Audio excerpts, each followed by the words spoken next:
very important week of work for us. 6 straight days in a row. 5 of the 6 days will be in some sort of pads. There'll be actually 2 full pad days in those 6 days, plus a scrimmage at the Coliseum. And I hope I see what I saw today. It was an ultra competitive practice that really put a lot of pressure on our quarterbacks. As you saw, the majority of our work was teamwork today, whether it was team run, team blitz, or team third downs, trying to put our quarterbacks in the hardest situations possible. I walked away from it saying that our pass rush is still pretty dang good. A group that was one of the best pass rush teams in the country last year, I thought did their job today, especially on third down. Made it hard for the quarterback, and it's exactly what we need. It was good to get some team run segment in there, get the pads on, and get work. I can't wait to watch the tape. The one thing that I feel coming away from today's practice is just the overall depth of especially defensive line and offensive line. Good day. Can't wait to get back out here tomorrow. From a health standpoint, it's good to see Randall Grimes and Jake Lichtenstein back today getting work. We had tight hamstring on Eric Cromanhoek and pulled him, and you saw Cam and YK are still out with those hands. With that, I'll answer any questions that you got. How do you feel? How do you characterize the way the quarterbacks are handling that pressure? They're doing okay. I've got to watch the tape, to be honest with you.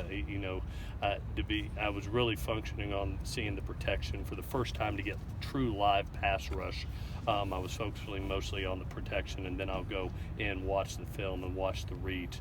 For the most part, I thought the running backs and the offensive line did a good job assignment-wise. I'll look technique-wise. Defense made it hard. I thought Clancy brought some great pressures today. Didn't see any turnovers, which is a good thing when you get in those third and long situations. The ball was protected. The one thing I hope we do a little bit better, I want to feel that ball come out just a hair quicker on the timing. That's just me without watching film. How do you feel the offensive line stacking up right now? Depth-wise, I think pretty good. I think we're going to have a true 2 deep with some multiple guys that can go in and help us play. To have the experience of a Chris Brown, a Toa Lobendon, and a Chuma Adoga, and then you have some second-year players like Austin Jackson and Andrew Voorhees that are really starting to shine now in their second year. And then, the guys that we redshirted, I thought are really having a good camp. You look at Brett Nealon, you look at Jalen McKenzie, look at Elijah Vera Tucker, good camps right now. So it's good to be deep, and that's where I feel us on that offensive and defensive line right now. Any concern over the snapping right now? No, I think I love getting pads on because it produces reality for everybody that holds the ball in their hand. Whether you're a thrower with pads on, whether you're a snapper with pads on, and you have 25 practices to get that done. Plus get a little rust off. Toa's first live action where he has to snap that ball and get it up. Didn't really see it from Brett or Justin with any issues. Need to just get Toa to follow through just a hair more, and that will come. We worked on it after practice a little bit, and having those pads on for the first time and getting some live action, we'll get the rust off. Quarterbacks say they really like the way you're putting them under pressure. Yep. They think you're doing a really good job of that. How are they doing? They're doing good. They're handling it well. The biggest thing that I always have a concern with is when you put that pressure on them, Dan, is having turnovers and having critical errors. And I have not seen that. I saw a couple times that the ball should have been thrown away rather than taking a sack, and we'll correct that. I told even JT the biggest difference between being a high school quarterback and a college quarterback, as Matt and Jack had to learn and Holden Thomas had to learn, is just the timing. You don't have as much time when Porter Gustin's on one edge and Christian Rector is coming at you.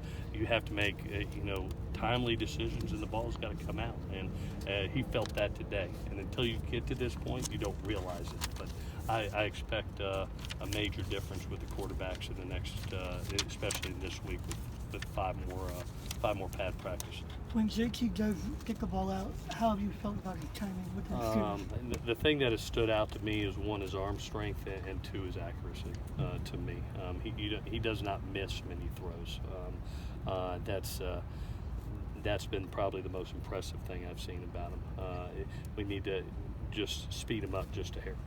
The big question they always ask about the NFL guys is, can they make the throw outside the numbers? Mm-hmm. He can really No, they can no throw question. outside the Yeah, numbers. and I think all four kids can. You know, in JT, you always you think, okay, here comes a freshman coming in, and does he have that arm strength? You know, only being in your strength and conditioning program for a summer, and he has. You know, credit to the job that he did in high school, and his coaches at Mater Dei did with him, and then our strength and conditioning coach continuing that. He has terrific arm strength, and it's evident on those type of throws. Players have talked about the physicality, particularly on the lines. Yes. That's been a topic of conversation. What do you do in fall camp? What do you change to be more physical? What we did today, team. I mean, we're going to play ball, and I think that's the biggest thing for us as a overall team because of the depth. You know, I just, one, we're healthy right now. I knock on wood. Hopefully we stay healthy. But when you have these type of numbers, you can two-spot. You can go live football. You can do more team. And that's what this team needs. They need live reps. And today's practice, I would take 25 more of them just like today if we're able to do it and stay healthy. Hopefully we will. Said Ware mentioned he's trying to become more of like a running back who can kind of break free and do more than just kind of 4 or 5 yard shots.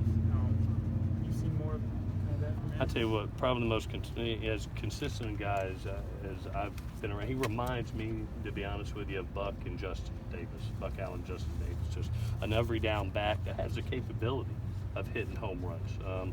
You know, I go back and think about the guy, and every time he got the opportunity to be the guy when Rojo was down, go back and look, he had 100-yard games. And he has the ability with his size right now to be a physical runner, but he's in the best shape of his life. I mean, he's almost 215 pounds right now, and he's got great burst. So he's really, truly becoming an every down back. It reminds me of Buck going into his senior year and Justin going into his senior year.